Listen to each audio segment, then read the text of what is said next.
So I cleaned up this table that I got from Facebook Marketplace, and the reason I'm starting here on the underneath is because it's really neat. See those little hook type screw mechanisms? I've never seen anything like that.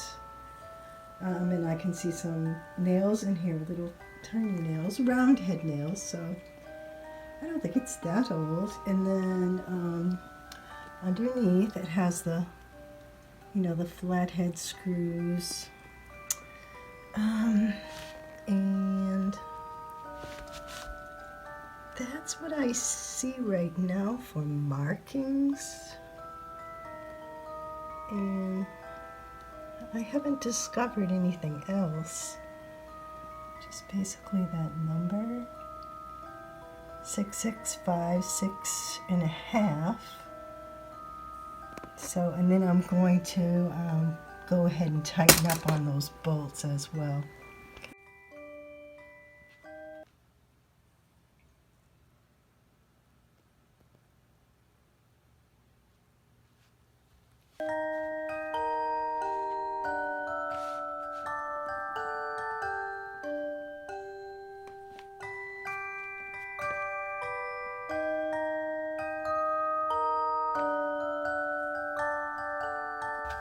So I'm just going to do a quick scuff sand on this. I hate the finish on it. I might take the top all the way down because somebody threw some kind of polyurethane on here, and I want to get rid of that because I think I'm going to try and bring the wood, it's a veneer, bring it back to its original finish somewhat. So that's what I'm going to do. Just doing a light scuff sanding on the rest of it because I'm going to paint it.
Unbelievably gorgeous wood. I sanded this with my orbital sander and I used 120 grit, and for me it was a very gentle sanding, so it does have a few nicks in the veneer and I didn't want to make that any worse. So what I'm going to do is fine sand it with, you know, 200 or 300, probably 200, just so that I can get some of the spin off of that orbital sander. And that's how I'm going to do it. Some people would use the orbital sander with a higher grit, but I'm going to do this by hand because the wood is so pretty and I really want to maintain it. So you can see all the different directions that the wood goes in, and I want to keep that integrity, so we'll see.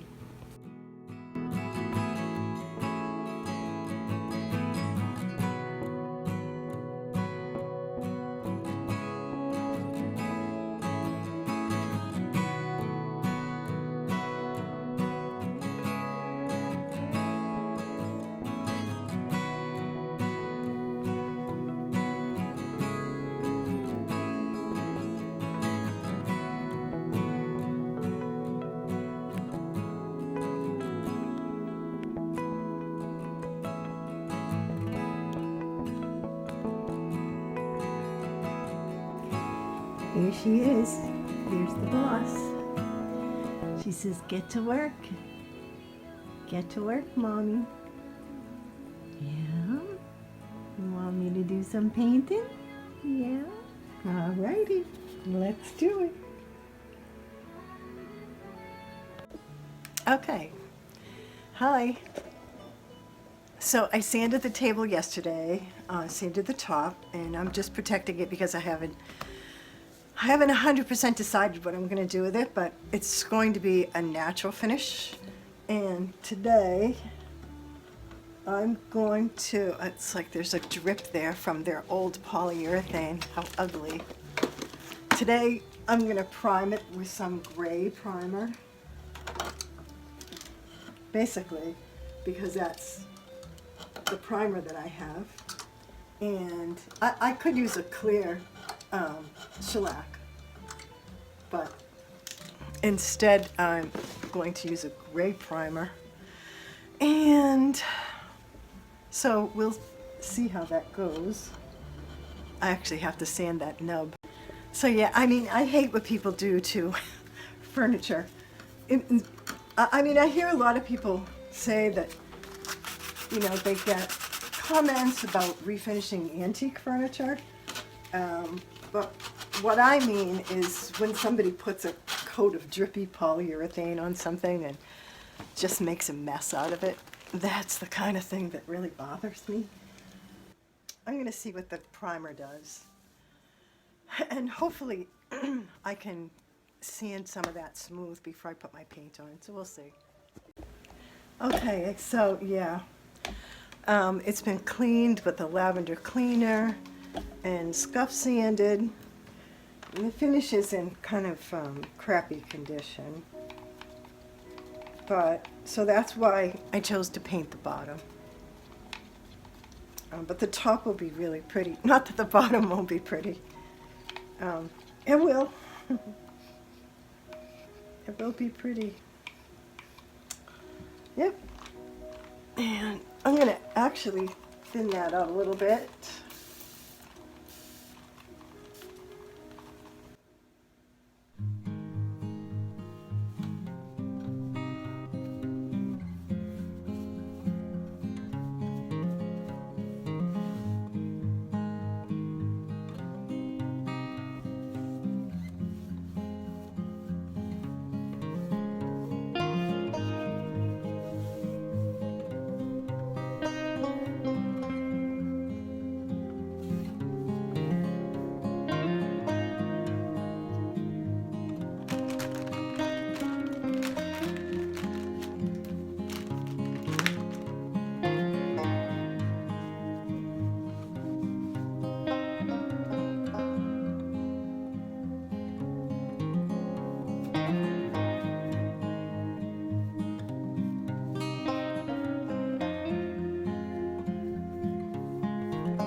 Like no matter what I do, I'm going to keep it on top. I'm probably going to paint that, but I just want to wait until I decide, rather than when the brush decides it's going to be.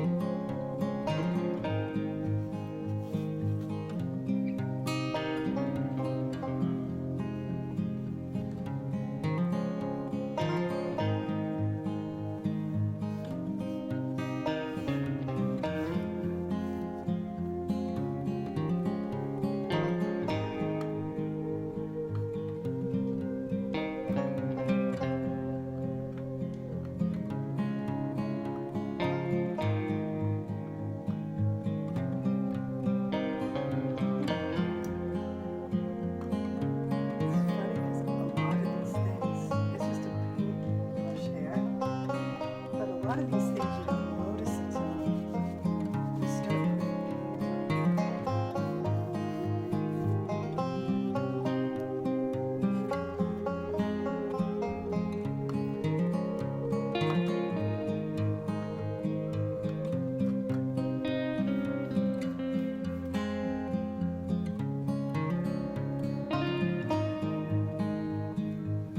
and of course there's a lot of details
And so with most of these tables, I flip them over and, you know, do the underneath afterwards.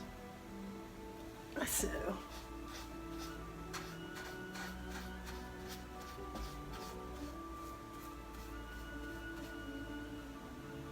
all right, more of the same.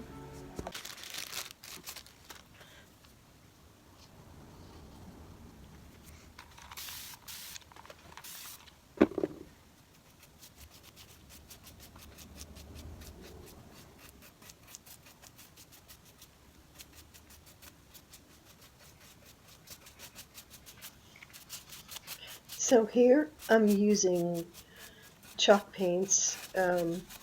This is French Linen by Dixie Belle, and the purple is Gypsy Magic by Love Hue. As far as blending, I think they blend very similarly. I didn't have any trouble blending one paint into the next. Nice textures on both of them. I had actually started out with with three different color paints that I was trying to do a blend with. And the blend was fine. Blend was great. I didn't have any trouble, but I just didn't like the colors. And so I changed my mind and painted it over with the French Linen and the Gypsy Magic. And I'm using synthetic brushes to place the paint, but when I do the layering, I'm going to use, believe it or not, I'm going to use a cheap chip brush. They're older, and sometimes I trim them down, but this one has a very feathery edge. I couldn't do the blend with a big boar's bristle brush, so I used that tiny chip brush, and it was perfect for blending. I can just give you a hint that when I sometimes just put my synthetic brushes in a plastic bag and I use them the next day, especially if I'm doing several colors. Several coats of paint to do a piece. But for my boar's bristle brushes, I I wash them every day. I really try to take good care of them. And even if it's a chip brush, I wash it and dry it. And one of the things that I do, like maybe once a week, is I soak them with warm water and a little bit of baking soda.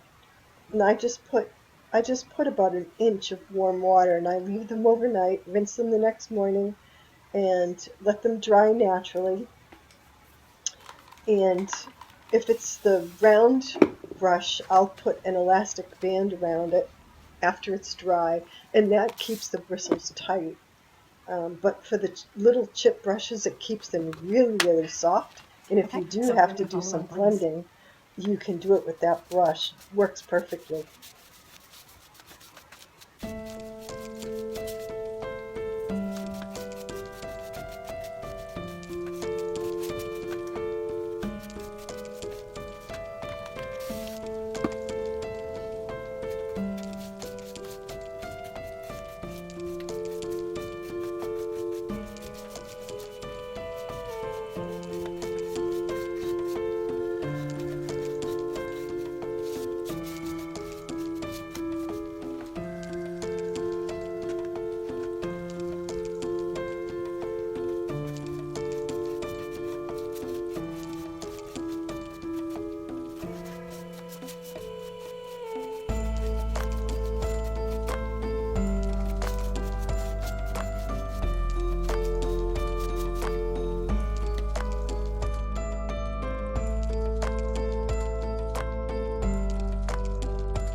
Okay, so the painting is done, and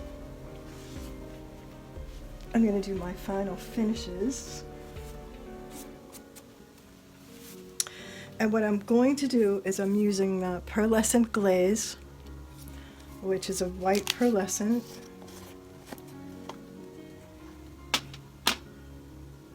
Really pretty, really glossy. And I'm going to mix it with an acrylic metallic paint. This is Art Alchemy, and the color is Chest of Gold. And I'm going to put that over my paint finish on both colors. So my main objective for here is to make sure I mix up enough so that I don't have to remix it. Yeah, I don't want to run out of paint. That wouldn't be good. Not paint, but clear coat, glaze.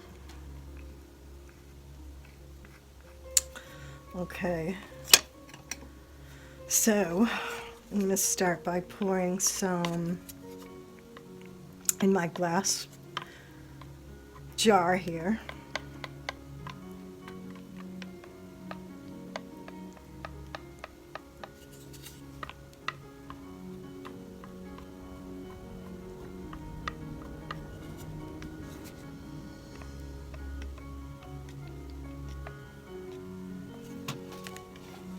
And by the way, I'm using a natural bristle brush that I like. Just going to hang that there for a moment.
Now this gives me, believe it or not, a purple tinted glaze. It's really kind of interesting, isn't it?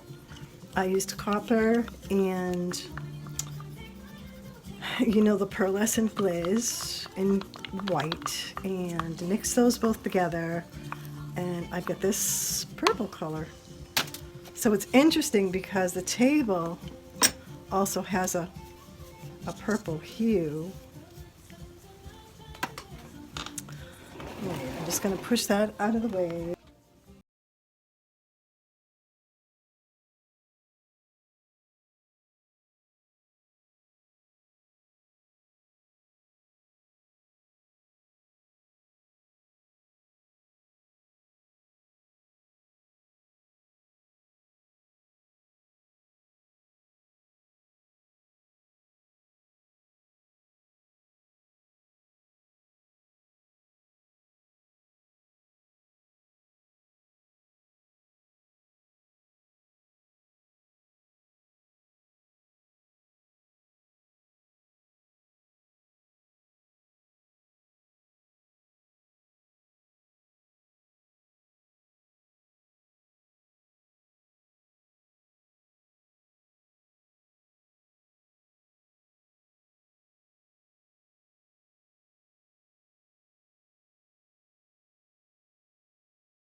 So because this is a glaze and it has a lot of molecules in it, so I'm going to have to stir it up pretty frequently so that the colors remain even.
So to maintain that beautiful wood as natural as possible, I'm going to use Howard Citrus Wax, which is a carnauba wax.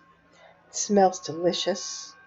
As you can see, I'm going to put it on with a brush, but you can put it on with a rag or, a sponge or whatever you feel like doing. I'll probably do 3 or 4 coats at least, and with some very intense buffing in between. And so that's the finish that I'm aiming for. The trick to doing the wax is to do some very, very light, thin coats. At the first coat on the bare wood, I let it dry 2 hours, and then I went back and buffed it. Then I left it another hour, and I went back and buffed it again.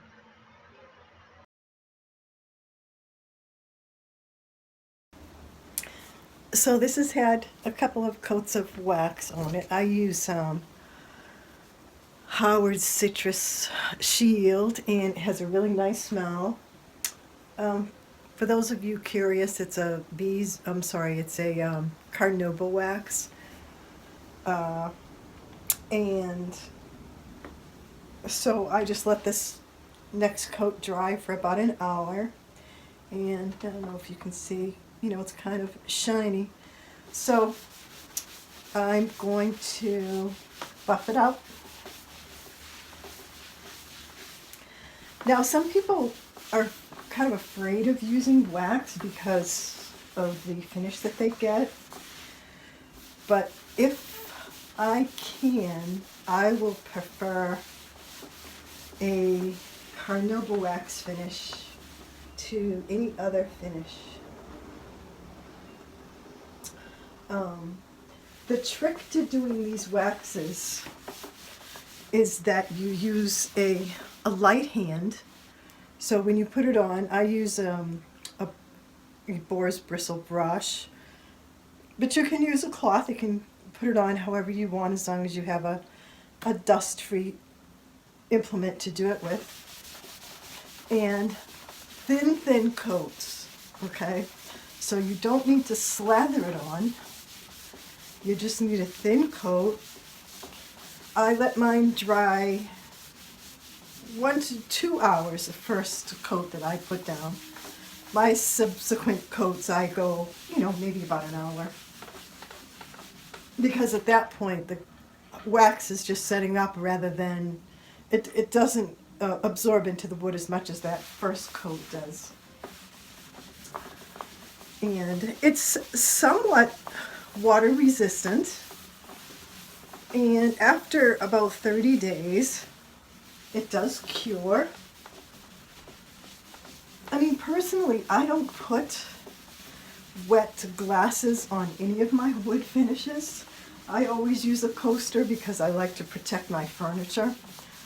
And I guess, you know, if you have a situation where you have small children and you're doing a dining room table, then, you know, you have to consider that, what's going to serve you best.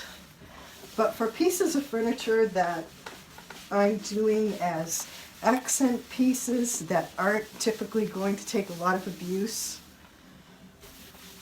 I just love wax. I don't think that you can get a more beautiful finish. It's a matte finish. It looks a little shinier in the camera, but to me it's a nice flat matte finish.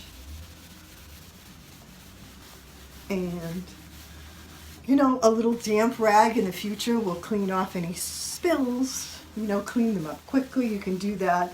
You won't hurt your finish. It has a beautiful way of protecting the wood as naturally as possible. But, you know, to each their own. You have to go with what you like. But if you want to try a wax, don't be afraid. Don't be afraid of trying it. Thin coats, several layers.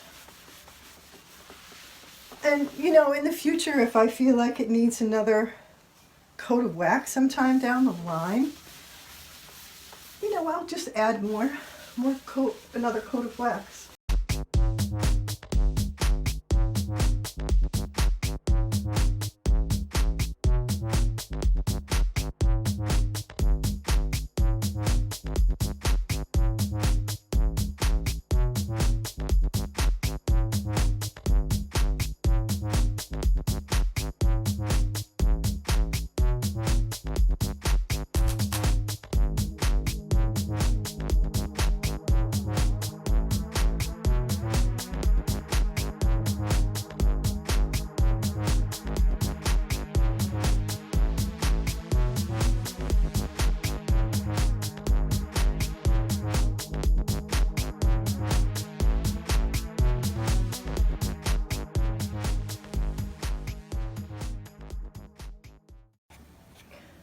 So let me start with just saying that I am going to do something with this, but I haven't decided what I'm going to do yet. It's probably going to be a gilding wax, but I'm not sure. I might use paint or a color wash, but I just wanted to get up, you know, close to this and show you how beautiful the wood is.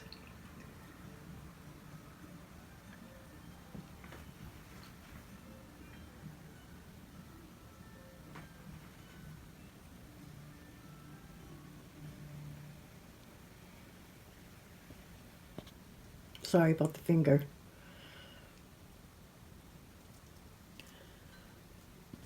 There are a couple of marks up here.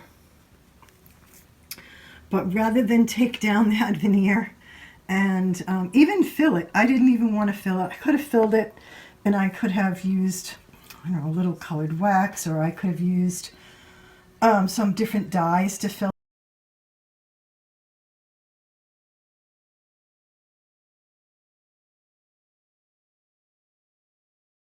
that in. I mean, that's an option, but this is as natural as you can get, you know, what I have for the finish.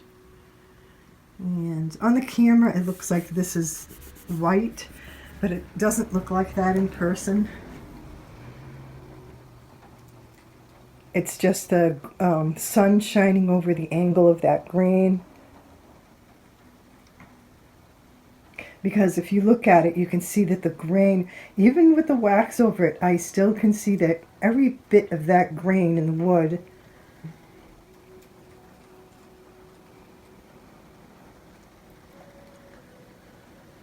Yeah, really beautiful. I'm happy with it. And so the next thing I'm doing is putting a little bit of dark wax on some of the details. So this side I've already done. It's very subtle. I don't want a lot, and this is facing into the sun, so, and there's no sun today. It's kind of a overcast day. this side was done. So you can see it just enhances it a little bit. And what I used was Jolie brown wax. And even though it was brown wax, because of the glaze that I put on, and if you remember, I used a pearlescent white glaze with some gold acrylic metallic paint mixed in. It's gold, but to me it looked copper, so that's why I used it. And the brown wax, I don't know if you can see it in the camera, but the brown wax really brings out that copper. I wish I could get an angle where it shows. It's really beautiful. And I'll do a little bit of that on camera next.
And so I decided to do a rich copper, and this is Art Alchemy. And I just squeezed a little bit out. I'm probably going to end up using the whole thing because I have quite a bit of area to cover. And I decided that this brush is, it's not really a wax brush, but it's just a nice soft, you know, kind of inexpensive artist brush. And you can see, hopefully you can see, I get a very subtle glow.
Here's a reminder of what she looked like before.